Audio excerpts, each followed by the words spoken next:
मेधा शुरू से ही पढ़ने में होशियार और मेधावी छात्रा थी। अच्छी पढ़ाई के बाद अच्छा कॉलेज सिलेक्शन और फिर बहुत अच्छी जॉब।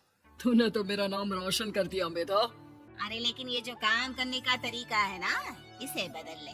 18 घंटे काम करेगी तो कल को बच्चा कैसे संभालेगी? तुम्हारी तरह पागल नहीं हूँ माँ, जो बच्चे और परिवार में फंस जाऊँ।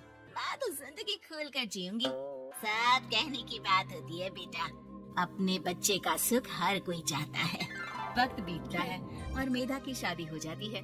शादी के कुछ सालों में ही मेधा एक सुंदर से बेटे की माँ बन जाती है। अरे यार, मेरी मैटरनिटी लीव खत्म हो रही है, क्या करें? माँ भी नहीं आ सकती, कैसे मैनेज करूँ? ऐसा करते हैं, इसके लिए केयर टेकर रख लेते हैं, वो देखा करेगी इसे। मेधा को पति की बात जच जाती है और वो केयर टेकर की तलाश शुरू कर देती है। एक दिन उन लोगों के घर एक महिला आती है जो दिखने में पढ़ी लिखी लगती है। जी, क्या काम है आपको? मैम, मेरा नाम स्नेहा है। आपका एड देखा केयर टेकर का, क्या मैं आपके यहाँ काम कर सकती हूँ? हाँ, क्यों नहीं, लेकिन आप तो अच्छे घर की लगती हैं, फिर नौकरी क्यों? दरअसल मेरे ससुराल वालों ने मुझे घर से निकाल दिया क्योंकि मैं माँ नहीं बन सकती और माता पिता भी नहीं है इस दुनिया में। तो अरे अरे, कोई बात नहीं, तुम लक्ष्य को ही अपना बच्चा समझो और यहीं रहना, और किसी भी चीज की जरूरत हो ना तो बता देना। नेहा खुशी खुशी लक्ष्य को संभालने लगती है। रात को जब मेधा घर पर आती है, अरे क्या बात है स्नेहा, तुमने खाना नहीं खाया क्या? अरे दीदी, आपका बेटा टाइम दे तब ना। अरे तो जब वो सोता है तब खा लिया करो। तब तो मैं इसके पास ही बैठी रहती हूँ। कोई मच्छर या कीड़ा काट ले लक्ष्य को तो अब आप पकड़ो, मैं खाना खा लेती हूँ। स्नेहा वहाँ से चली जाती है। बहुत ही अच्छे से ख्याल रख रही है ये लक्ष्य का। मेधा, इतना तो शायद तुम भी ध्यान नहीं देती। मेधा को पति की बात बुरी तो लगती है लेकिन कुछ नहीं कहती। धीरे धीरे स्नेहा मेधा और उसके पति के साथ बाहर भी जाने लगी। सुनो, स्नेहा को भी बाजार ले चलते हैं, वो क्या है ना, लक्ष्य को देख लेगी जब तक मैं शॉपिंग कर लूंगी। हाँ चलो, वैसे मैं चाह रहा था कि लक्ष्य को लेकर हम दोनों ही चलते। क्या यार, तुम तो फ्री में इमोशनल हो जाते हो, कितना देख लेंगे हम दोनों मिलकर, ले चलो उसे। कार से निकलकर मेधा और लक्ष्य रोड क्रॉस कर रहे थे कि सामने से कार आ जाती है। मेधा का ध्यान नहीं होता लेकिन स्नेहा तुरंत लक्ष्य को मेधा से छीन लेती है। मेधा गिर जाती है और कार मेधा को छूकर निकलती है, जिससे मेधा को खून आ जाता है। पति मेधा को हाथ देकर उठाता है। स्नेहा लक्ष्य को लेकर गले लगाई रहती है। थैंक्स स्नेहा, मैंने तो ध्यान ही नहीं दिया था कि कार आ रही है। स्नेहा का गुस्सा मालकिन पर टूट पड़ता है। अरे कैसी माँ है आप, अगर आज कुछ लक्ष्य को हो जाता तो मैं आपको कभी माफ नहीं करती। छोटा सा बच्चा है, उसे चोट लगती है तो पता है कितनी तकलीफ होती है। पति भी स्नेहा को देखने लगता है कि उसे क्या हो गया।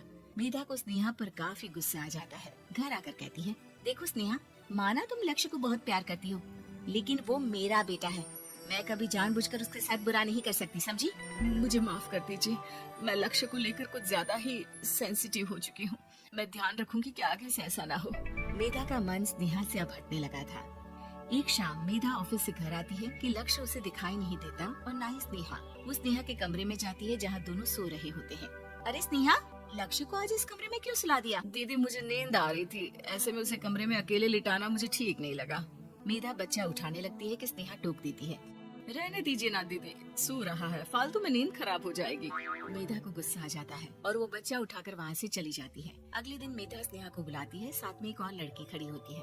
स्नेहा, अब तुम अपना कुछ और देख लो, हम लोगों को नई केयर टेकर मिल गई है, तुम इस हफ्ते घर छोड़ देना। स्नेहा का मन लक्ष्य को छोड़ने का नहीं करता, लेकिन नौकरी तो नौकरी होती है ना। स्नेहा घर से चली जाती है। धीरे धीरे महीने और साल बीतते जाते हैं और लक्ष्य एक नौजवान लड़का हो जाता है। लक्ष्य, आज मुझे मंदिर जाना है, ले चलोगे? ठीक है, मैं एक काम करके अभी वापस आता हूँ, तब तक आप और पापा दोनों तैयार हो जाइए। दोनों तैयार होकर बैठ जाते हैं लेकिन लक्ष्य काफी देर तक नहीं आता। अरे मेधा, फोन तो करो लक्ष्य को, देखो क्या हो गया उसे। मेधा फोन करती है तो पता चलता है कि लक्ष्य का एक्सीडेंट हो गया है और वो सिटी अस्पताल में है। जल्दी चलिए, पता नहीं कैसा होगा मेरा बेटा। अरे चिंता ना करो, सब ठीक होगा, मैं अभी कार निकालता हूँ।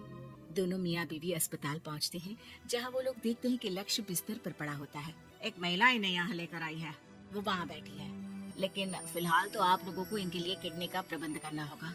एक्सीडेंट में इसकी किडनी डैमेज हो गई है। मेरी ले लीजिए डॉक्टर साहब, मेरे बेटे को बचा लीजिए।